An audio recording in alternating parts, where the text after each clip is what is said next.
Bismillahirrahmanirrahim. Assalamualaikum warahmatullahi wabarakatuh. Pada kesempatan kali ini kita masuk ke mata pelajaran agama Islam. Kita buka halaman yang pertama, yaitu iman kepada Rasul. Nah, yang pertama pengertian Nabi dan Rasul. Di sini Nabi artinya pembawa berita. Nabi merupakan manusia seperti kita. Mereka tidur, makan, minum, dan berkeluarga. Namun, Nabi adalah manusia yang menerima wahyu dengan tetap membawa syariat sebelumnya. Nah, sedangkan Rasul artinya utusan. Rasul Allah berarti utusan Allah Subhanahu wa Ta'ala. Ia adalah manusia yang menerima wahyu dengan membawa syariat yang baru dan diperintahkan untuk menyampaikan kepada umatnya. Dengan demikian, semua Rasul adalah Nabi, namun tidak semua Nabi adalah Rasul. Jadi inilah salah satu perbedaan Nabi dan Rasul. Kalau Nabi mendapat wahyu itu hanya untuk dirinya, untuk diri sendiri. Sedangkan Rasul ketika mendapat wahyu dari Allah Subhanahu wa Ta'ala itu wajib disampaikan kepada umatnya. Baik, selanjutnya yaitu jumlah para Nabi dan Rasul.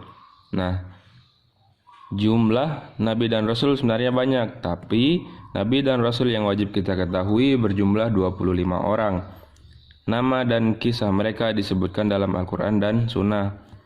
Mereka adalah sebagai berikut. Oke, yang pertama ini adalah 25 nama Nabi dan Rasul. Nabi Adam, Idris, Nuh, Hud. Nah, di sini Ustadz ajarkan bagaimana cara menghafal 25 nama Nabi dan Rasul ini.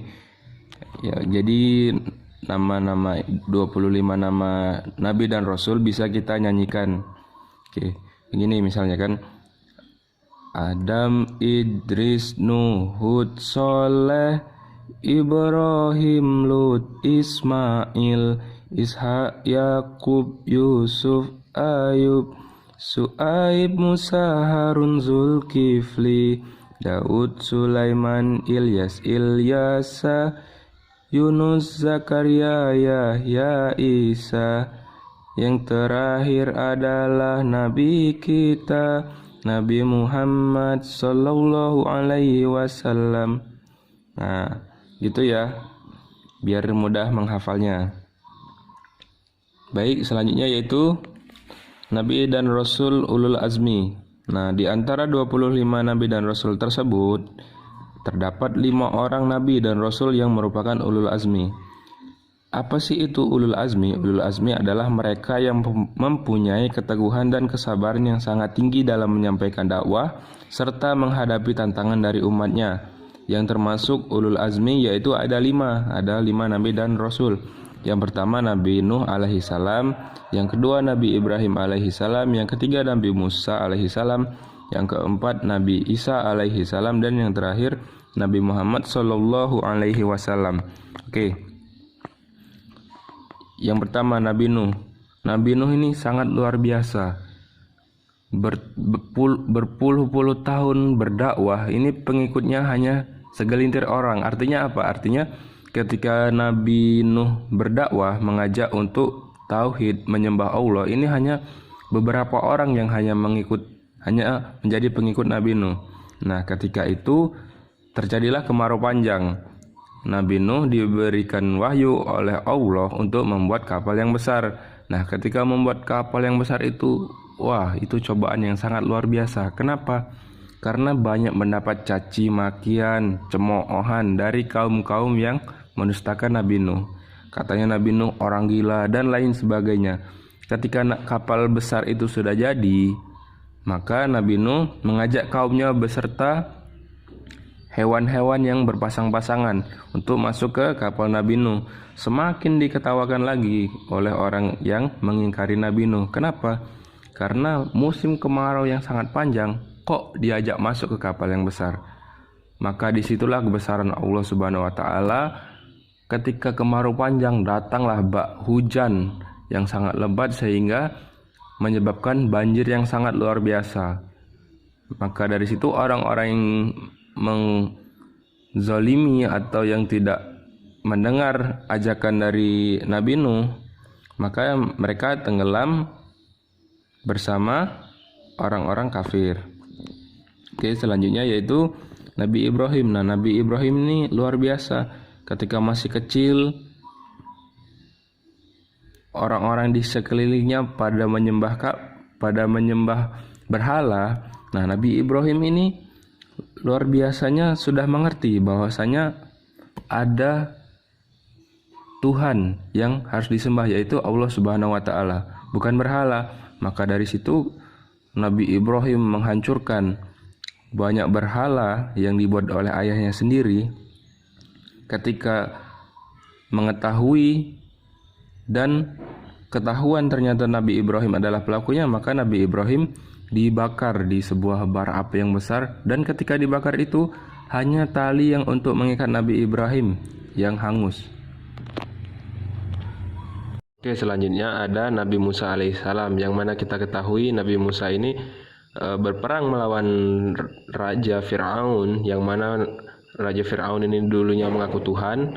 Maka Nabi Musa menghadapi banyak cobaan dari serangan Fir'aun. Salah satunya ialah melalui penyihir-penyihirnya, yang mana Nabi Musa bisa melawan melalui tongkatnya yang bisa merubah menjadi ular besar. Dan masih banyak lagi, yang salah satunya yaitu dari tongkat Nabi Musa bisa membelah lautan, sehingga kaum Nabi Musa yang dikejar oleh rombongan Raja Fir'aun ini bisa melewati lautan tersebut. Oke, Nabi Isa banyak ya cobaannya. Ketika sebelum lahir pun ibunya Nabi Isa sudah difitnah. Padahal ibu dari Nabi Isa adalah wanita yang baik-baik. Banyak juga mukjizatnya, seperti bisa menyembuhkan orang buta, terus bisa menghidupkan orang yang sudah meninggal untuk beberapa saat untuk menyelesaikan urusan dan lain sebagainya. Dan juga Nabi Muhammad SAW yang terakhir, yaitu Nabi sebagai Nabi Ulul Azmi. Kenapa? Karena mempunyai banyak cobaan ketika berdakwah, menyiarkan agama Islam di tengah-tengah umat manusia. Luar biasa ya, dilempar kotoran tapi beliau masih yakin bahwasanya orang itu bakal masuk Islam. Kalaupun dia nggak masuk Islam, nanti keturunan-keturunannya yang akan masuk Islam. Luar biasa ya. Oke, selanjutnya sifat-sifat Nabi dan Rasul. Diutusnya Nabi dan Rasul kepada umat manusia adalah untuk mengajak mereka kembali kepada Tauhid. Sebab Tauhid merupakan keimanan yang hakiki. Tauhid artinya hanya beribadah kepada Allah semata, agar manusia memperoleh kebahagiaan di dunia dan di akhirat. Para Nabi dan Rasul mempunyai sifat-sifat yang sama seperti manusia biasa.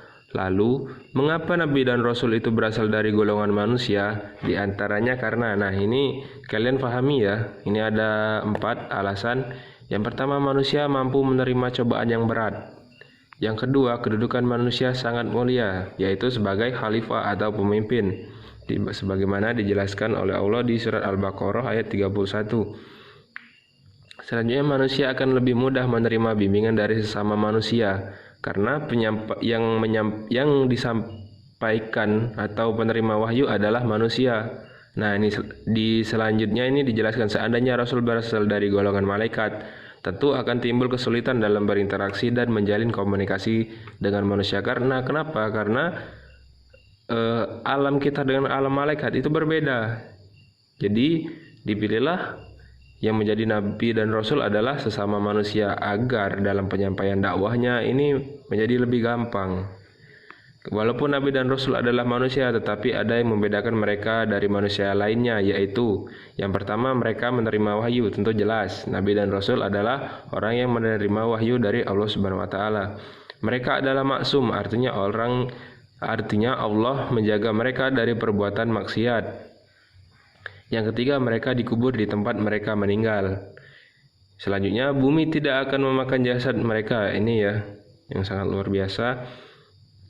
Bahkan bumi pun tidak akan menelan jasad dari Nabi dan Rasul. Selanjutnya, mereka mempunyai 4 sifat utama, yaitu yang pertama, sidik. Apa itu sidik? Jujur dalam penyampaian wahyu. Yang kedua amanah, yaitu dapat dipercaya dalam penyampaian wahyunya. Ini dapat dipegang, artinya benar-benar terpercaya. Selanjutnya yaitu tabligh, selalu menyampaikan setiap wahyu yang diterimanya kepada umat. Yang terakhir yaitu fatonah, yaitu cerdas dan pintar. Sebenarnya banyak sifat dari Nabi dan Rasul, tapi 4 garis besar ini ialah merangkum semuanya. Oke, kita lanjut. Nah, Allah selalu memberikan bukti atas kenabian hambanya, di antaranya berupa tanda-tanda dari Allah baik tertulis maupun alami. Kenabiannya disebut oleh nabi sebelumnya, karena banyak di Al-Quran ya terutama ini dijelaskan bahwasanya ketika Nabi Isa menjadi nabi dan rasul di muka bumi, itu sudah menceritakan Nabi Muhammad, padahal Nabi Muhammad sendiri belum dilahirkan pada masa Nabi Isa. Ini yang sangat luar biasanya ya. Selanjutnya, melalui mukjizat yang Allah perlihatkan untuk membenarkan kerasulannya, Allah menolong dan menguatkan ketika berdakwah di tengah kaumnya. Nah, tentunya ketika berdakwah banyak cobaan-cobaan atau cemooh-cemoohan dari kaum yang menolak. Entah itu dilempar kotoran atau difitnah dan lain sebagainya. Tentunya sangat berat ya cobaan. Beda dengan zaman sekarang. Kalau zaman sekarang dihina dikit, dicemooh dikit bisa dilaporkan. Kalau zaman dulu nggak bisa. Jadi benar-benar sabar dalam berdakwah. Nah, ini selanjutnya yaitu mukjizat para rasul. Mukjizat adalah suatu kemampuan di luar kebiasaan manusia pada umumnya. Mukjizat berasal dari Allah sebagai bukti kebenaran nabi dan rasul. Mukjizat hanya terjadi pada nabi dan rasul dan atas izin Allah. Nah, jadi yang mempunyai mukjizat ini hanya nabi dan rasul. Kalau misal ada orang di zaman sekarang yang mengakunya punya mukjizat, hati-hati. Mungkin itu adalah nabi palsu. Karena kenapa? Karena nabi yang terakhir adalah Nabi Muhammad Sallallahu Alaihi Wasallam. Oke, ini salah satu sebagian. Ini hanya sebagian mukjizat dari Nabi Nuh. Sebagian mukjizat dari para nabi dan rasul. Nih misalnya yang pertama, mukjizat dari Nabi Nuh. Kalau mau dijelasin sebenarnya banyak ini, tapi ini diambil yang garis besarnya saja. Nabi Nuh yaitu mampu membuat perahu besar di tengah daratan sehingga dapat menampung kaumnya yang beriman serta hewan-hewan tatkala terjadi banjir. Nah, ketika banjir datang, maka orang-orang yang zolim, orang-orang yang tidak mengikuti Nabi Nuh, orang yang mengingkari dakwah dari Nabi Nuh itu tenggelam semuanya. Hanya orang yang ikut kapal Nabi Nuh yang selamat. Yang kedua yaitu Nabi Saleh alaihi salam, yaitu keluarnya unta yang besar dari batu yang terbelah. Yang ketiga ada Nabi Ibrahim alaihi salam, yaitu tidak terbakar api saat ia dilempar oleh Raja Namrud ke dalam kobaran api. Bagi Nabi Ibrahim, api itu justru terasa dingin. Nah, banyak ya tentunya mukjizat-mukjizat Nabi Ibrahim ini. Nah, kalian bisa baca. Ini ada mukjizat Nabi Yunus, mukjizat Nabi Musa. Kalian baca mukjizat Nabi Daud, mukjizat Nabi Sulaiman, mukjizat Nabi Isa. Mukjizat Nabi yang terakhir Nabi Muhammad Sallallahu Alaihi Wasallam. Ini diantaranya. Yang pertama kitab Al-Quran. Ini merupakan mukjizat yang terbesar. Kenapa? Karena bertahan sampai hari akhir, sampai sekarang, dan bahkan kita pun mengamalkan ilmu-ilmu dari Al-Quran. Kita mengkaji sebagai orang Muslim tentunya ya. Kita mengkaji ilmu-ilmu dari Al-Quran. Karena disampaikan dalam bahasa Arab yang fasih dan mudah difahami walaupun sudah berabad-abad. Susunan ayatnya tidak dapat ditandingi. Ajarnya membawa rahmat bagi semua makhluk hidup. Hal-hal ilmiah yang di dalamnya banyak yang belum tergali. Ini yang luar biasanya. Al-Quran sudah menceritakan ketika zaman Nabi Muhammad. Sedangkan beberapa ilmuwan baru menemukan pada zaman sekarang. Inilah luar biasanya sains dari Al-Quran. ketika dikaji lagi maka sangat luar biasa ya. Banyak informasi di dalamnya yang sudah terbukti. Nah, yang kedua yaitu Isra dan Mi'raj, perjalanan Nabi Muhammad untuk mendapat perintah sholat ke Sidratul Muntaha. Tapi sebelumnya adalah Isra, itu perjalanan dari Masjid Haram ke Masjid Aqsa. Dilakukan hanya dengan satu malam atau semalam. Terbelahnya bulan setelah ditunjuk oleh Rasulullah, dan peristiwa ini disaksikan oleh sebagian penduduk di Jazirah Arab. Nah, habis ya, mungkin kalian bisa baca-baca lagi kan untuk pemahaman kalian. Bisa kalian nonton di YouTube ceramah dari Ustadz siapa misalnya kan, tentang mukjizat-mukjizat dari Nabi dan Rasul. Oke, mungkin hanya ini ya penyampaian dari Ustadz akhiri. Wassalamualaikum warahmatullahi wabarakatuh.